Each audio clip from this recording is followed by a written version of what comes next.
एक अंधेरी रात में विक्रमादित्य के महल में एक बूढ़ा संत अचानक प्रकट हुआ।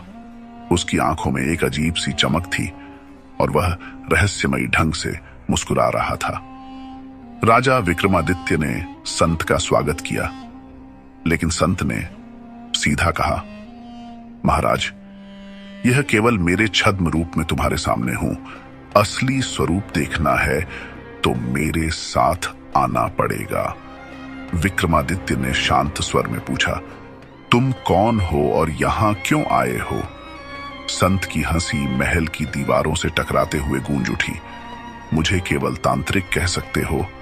मैं तुम्हारी शक्ति की सच्चाई जानने आया हूं, लेकिन क्या तुम मेरे मायाजाल से पार पा सकते हो?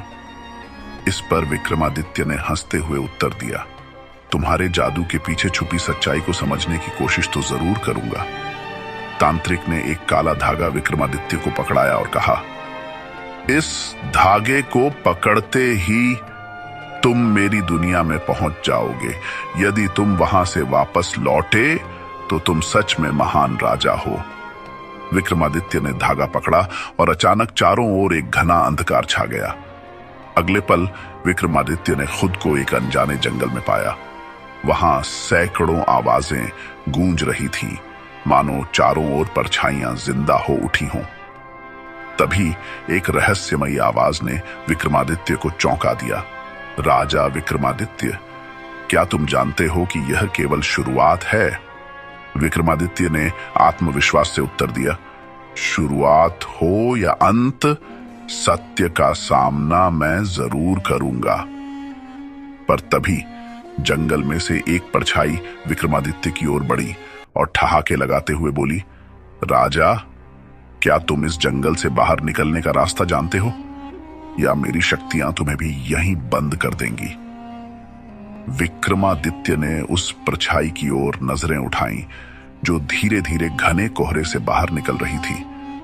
उसकी आकृति धुंधली और डरावनी थी और उसकी हंसी का शोर पूरे जंगल में गूंज रहा था। विक्रमादित्य ने अपने आप को संयमित करते हुए कहा, जो भी हो, इस रास्ते को समझकर ही वापस लौटूंगा। परछाई ने धीरे से कहा, अच्छा, तो चलो देखते हैं तुम्हारी ताकत और बुद्धिमानी कितनी है। इस जंगल से बाहर निकलने के लिए तुम्हें 3 सवालों के जवाब देने होंगे। अगर एक भी गलत जवाब दिया तो तुम हमेशा के लिए इसी जंगल में खो जाओगे। विक्रमादित्य ने आंखें बंद कर अपनी आत्मशक्ति को मजबूत किया और फिर बोला, पूछो, मैं तैयार हूं।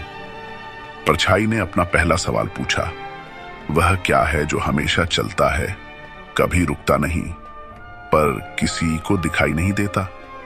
विक्रमादित्य ने थोड़ी देर सोचकर उत्तर दिया, वह समय है जो चलता तो रहता है पर किसी की पकड़ में नहीं आता। परछाई थोड़ी चौंकी, लेकिन उसने मुस्कुराते हुए कहा, ठीक है, चलो दूसरा सवाल सुनो। उसकी आवाज में अब एक गंभीरता आ चुकी थी।